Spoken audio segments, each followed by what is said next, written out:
Eu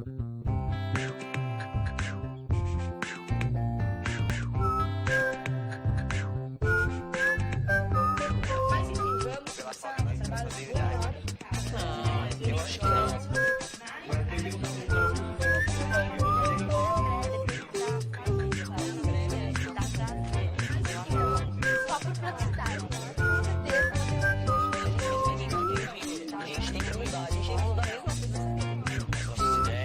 Relato pessoal.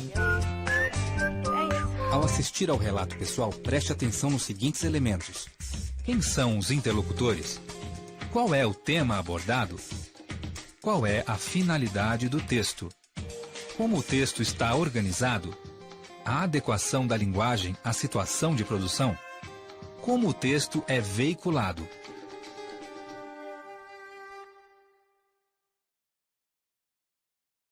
O relato a que você vai assistir é uma edição de 5 relatos pessoais sobre o mesmo acontecimento, filmados individual e separadamente. A gente tinha vontade de levar as crianças um dia para a Antártica, dividir o que a gente mais gosta de fazer com elas, e essa decisão acabou acontecendo de maneira um pouco inesperada. O Amir já tinha ido para a Antártica mais de 20 vezes, quando eu percebi que as crianças já estavam maiorzinhas, e falei: Amir, na próxima a gente pode ir junto? Aí ele topou, que me surpreendi, eu achei que ele nunca concordaria, mas ele concordou. E nós fomos. A viagem foi maravilhosa, o destino é incrível e teve um momento especial. Esse momento foi justamente o Dia do Tesouro. Imaginei que fosse uma coisa original, porque tudo que vem do Amir sempre é bem original. Uns anos antes, a gente tinha, de fato, escondido um tesouro na Antártica. Nasceu por causa de um tripulante, amigo nosso, um caiçara lá da Ilha Bela, que não queria ir embora da Antártica. Ele gostou tanto. E ele falou: o que eu preciso fazer para voltar para cá, para ser obrigado a voltar? Eu falei: é só enterrar sua carteira aqui, me dá aqui sua carteira.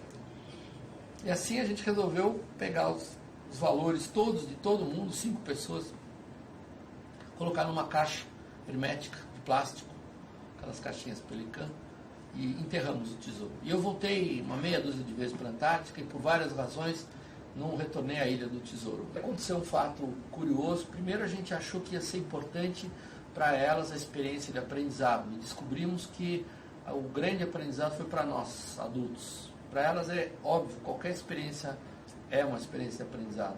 É ingenuidade nossa.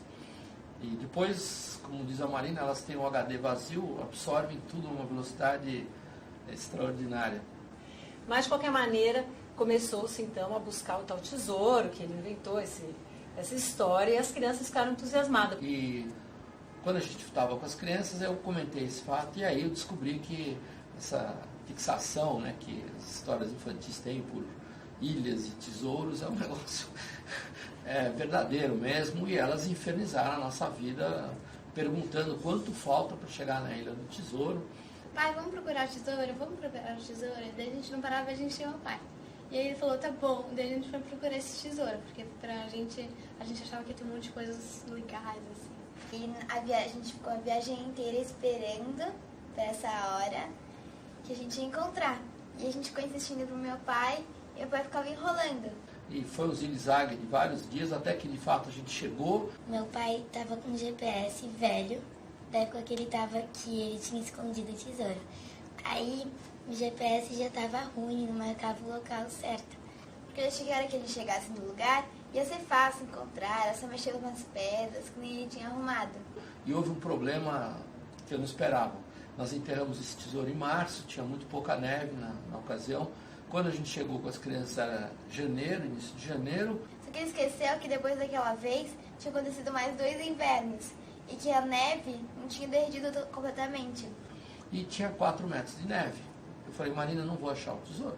Começou talvez numa quinta, e quando foi no domingo, o tesouro ainda não tinha aparecido, mas o Amir continuava cavando. E a gente passou 3 dias cavando. Na verdade, o único que sobrou cavando era meu pai, porque ninguém aguentava mais. E assim começamos a cavar no dia 17 de janeiro de 2006. E no dia 19 eu estava morrendo, não aguentava mais cavar, eu queria... E aí ninguém mais aguentava, a gente ficava esperando e reclamando com nosso pai para ele ir lá encontrar logo de uma vez. Ah, mas cadê o tesouro, papai? Cadê o tesouro? Meninas gritando em volta aos círculos, eu não aguentava mais a voz delas, gritando, o papai perdeu o tesouro, o papai perdeu. A gente conseguiu tirar toda a neve, que deu do tamanho de um fusca. Até que finalmente apareceu através de uma placa de gelo, um permafrost, a tal da caixinha laranja. E aí a gente teve que buscar outras ferramentas para quebrar essa barreira de gelo que tinha. Ele foi no barco, pegou uma pá, coitado, só tinha uma pá no barco para usar. Ele tentou usar a mesma pá para cavar e para quebrar a placa de gelo, conseguiu quebrar.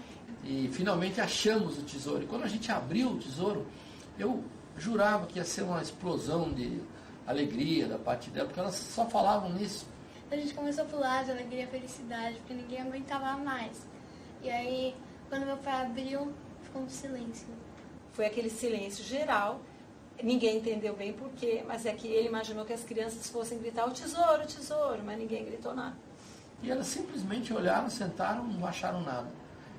E todo mundo que estava em volta, inclusive eu, a gente ficou esperando, assim, meio sem graça, de falar pro meu pai, que a gente não tinha gostado muito do tesouro.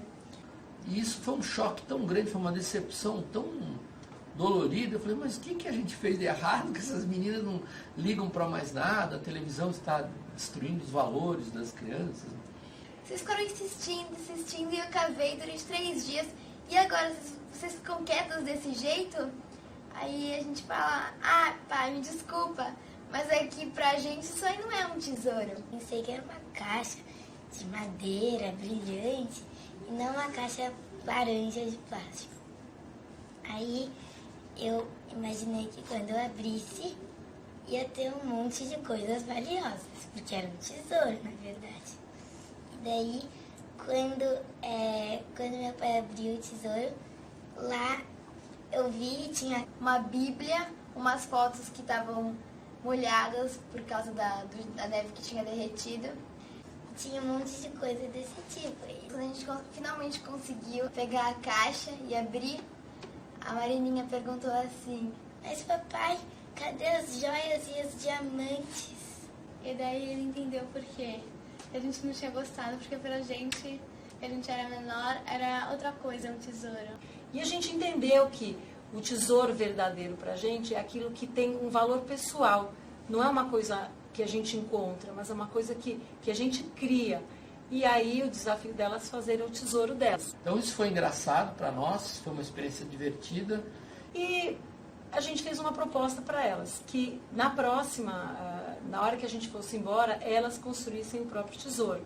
No final da viagem, a gente fez nosso próprio tesouro com as coisas que a gente considerava importantes para nós.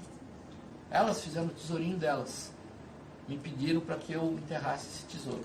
E esse tesouro ficou mais 4 anos. E esse ano a gente foi para lá. E esse é o lado que eu não sei se elas digeriram bem ainda ou não.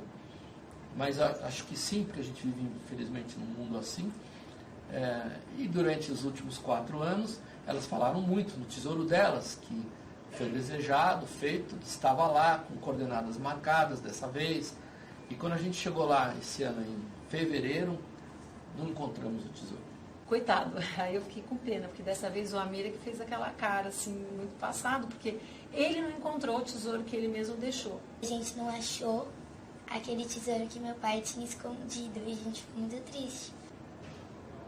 Uau! Primeira reação que eu tive, meu Deus, mudou o mundo. Será que alguém ouviu falar de brincadeira dessas histórias que a gente andou contando e foi fuçar no lugar? Mas é um arquipélago com 200 ilhas sem nome, como alguém poderia achar? A gente não sabe se o mar levou, se o gelo derreteu e levou, ou se alguém, antes da gente chegar, encontrou e levou, porque ele disse que estava muito bem guardado. E eu coloquei num lugar mais fácil, de propósito, para a gente achar, sem ter que ficar escavando durante 40 horas. E assim, eu fiquei triste com essa história. Falei, será possível que alguém roubou um tesouro? Não existe esse espírito. Na Antártica não tem chave no barco, nas bases. A gente deixa o dinheiro, os valores, as pessoas entram, usam, saem, desconhecidos. Ninguém mexe nas coisas de outrem. E nos últimos dias de viagem eu cheguei a uma conclusão interessante. Acho que alguém levou ou ele foi levado pelo gelo. Eu acho que não foi alguém que pegou o tesouro, foi algo, foi o Rick Atkinson, que é um amigo nosso que trabalha para o British Antarctic Survey, estava fazendo um restauro de uma antiga base britânica e contou que eventualmente acontecem, às vezes de modo retardado, efeitos de tsunami. A verdade é que o tesourinho delas que elas fizeram era numa caixa igual, plástica, tinha ar dentro e provavelmente boiava. Eu acredito que deve ter havido alguma onda que fez com que flutuasse. Talvez fosse um período de inverno, não havia gelo, ou gelo na beira entre mar e terra, ele fica craquelado, e aí é possível que flutue. Então, essa é a minha conclusão, para não ter que acreditar que vamos ter que pôr trancas agora nas portas da Antártica. Antes de nós voltarmos para o Brasil, nesse ano, o desafio foi elas fazerem um novo tesouro. Só que agora com know-how de tesouro. Bom, a gente já tem a caixa para fazer e a gente já sabe o que colocar lá. A gente pediu para cada um colocar alguma coisa dentro, para lembrar depois. E daí meu pai não quis pôr nada, só para dizer que o tesouro não era dele, era da gente. Daí a gente pegou uma garrafinha e pôs um monte de lembrança que a gente levou de lá e pôs numa caixa. E no dia seguinte meu pai foi lá e ajudou a escavar. E a gente escondeu entre eu acho que umas pedras. Daí a gente sabe a forma da pedra, ela tem uma basezinha. Daí a gente contou os passos daquela casinha e daí a gente já marcou o lugar onde está o tesouro. Elas fizeram o tesouro e colocaram em inglês um texto. Parabéns, você encontrou um tesouro. Por favor, informe que você encontrou, o dia, seu nome no seguinte endereço. Rua tal, número tal, e-mail tal. Então, nessa última viagem, a gente conseguiu enterrar outro tesouro para ver se dessa vez a gente consegue achar. Vamos ver por quanto tempo esse tesouro vai ficar lá. Se elas vão voltar a encontrar ou se a gente vai receber um e-mail dizendo que alguém encontrou o endereço secreto.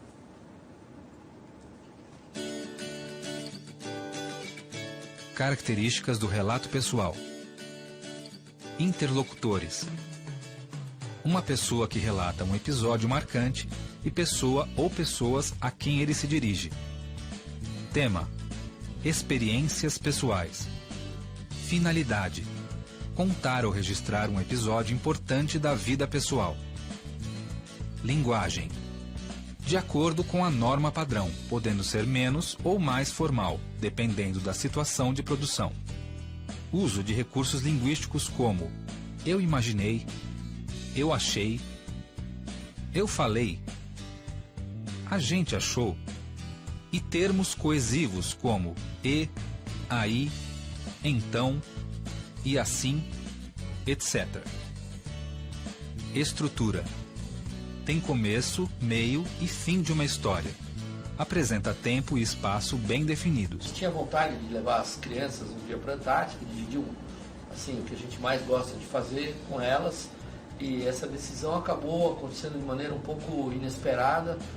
Predomina o tempo passado. Aconteceu um fato curioso. Primeiro, a gente achou que ia ser importante para elas a experiência de aprendizado. Descobrimos que o grande aprendizado foi para nós, adultos. Há trechos descritivos de lugares, objetos, situações. O Rick Atkinson, que é um amigo nosso que trabalha para o British Antarctic Survey, estava fazendo um restauro de uma antiga base britânica e contou que eventualmente acontecem, às vezes de modo retardado, efeitos de tsunami. A verdade é que o tesourinho delas que elas fizeram era numa caixa igual, plástica, tinha ar dentro e provavelmente boiava. Eu acredito que deve ter havido alguma onda que fez com que flutuasse. Talvez fosse um período de inverno, não havia gelo, ou gelo na beira entre mar e terra, ele fica craquelado, e aí é possível que flutue. É narrado em primeira pessoa, sendo o narrador o protagonista. Aspectos extraverbais: demonstração de alegria, tristeza, reflexão, decepção, de acordo com o que é relatado.